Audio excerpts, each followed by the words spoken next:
আফ্রিকার দেশ সুদানের আবেই এলাকায় সন্ত্রাসী হামলায় বাংলাদেশ সেনাবাহিনীর ৬ জন শান্তিরক্ষী শহীদ ও আহত ৮ জনের পরিচয় জানিয়েছে আন্তঃবাহিনী জনসংযোগ পরিদপ্তর আইএসপিআর।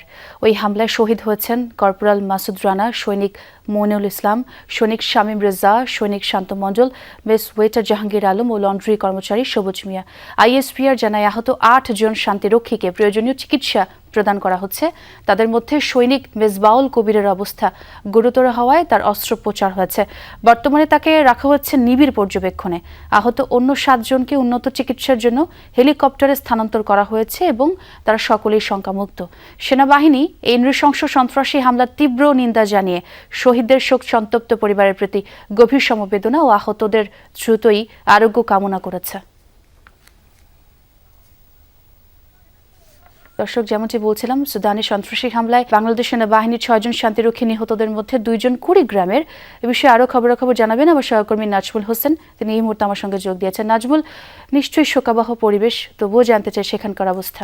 সোহা, আপনি যেমনটি বলছিলেন, আসলে সুদানে সন্ত্রাসীদের হামলায় ৬ বাংলাদেশি নিহত হওয়ার সেনাবাহিনী শান্তিরক্ষা মিশনে গিয়ে যে ৬ জন নিহত হচ্ছে, তার মধ্যে ২ জনকার বাসা হচ্ছে কুড়িগ্রাম।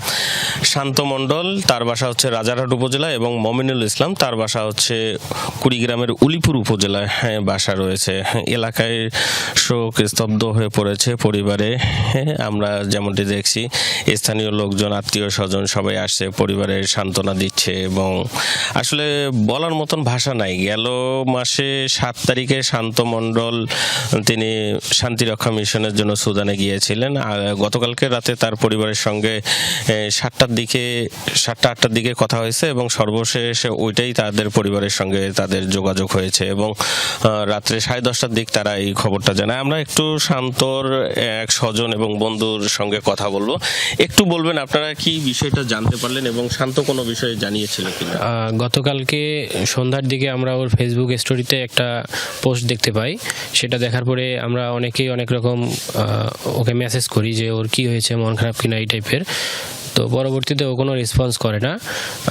এরপরে আমরা রাত 10:30টার দিকে খবর পাই যে ও যে ক্যাম্পে ছিল, ওই ক্যাম্পে সন্ত্রাসীদের আতর্কিত ড্রোন হামলায় বোমা বিস্ফোরণে ৬ জন সদস্য মৃত্যুবরণ করে, এর মধ্যে শান্তও ছিল।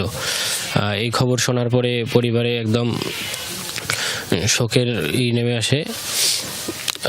তার এই আকস্মিক মৃত্যুতে আমরা সবাই গভীরভাবে শোকাহত। স্যার, আপনি যেমনটি শুনছিলেন, আমরা আরেকটা ইনফরমেশন দেই। এই শান্তর বড় ভাইও সেনাবাহিনীতে রয়েছেন, তার বাবা মারা গেছেন, সেও সেনাবাহিনীতে কর্মরত ছিলেন। আর দুই ভাই বোনের মধ্যে হচ্ছে তাদের 2টি সন্তান, শান্ত এবং বড় ভাইয়ের সোহাগ মণ্ডল। এই 2 জন পরিবারে, তার মধ্যে ছোট সন্তানকে তারা হারিয়ে এখন পরিবারটা পুরা শোকে স্তব্ধ হয়ে পড়েছে। খুবই স্বাভাবিক। অনেক ধন্যবাদ নাজমুল সে খবর জানানোর জন্য।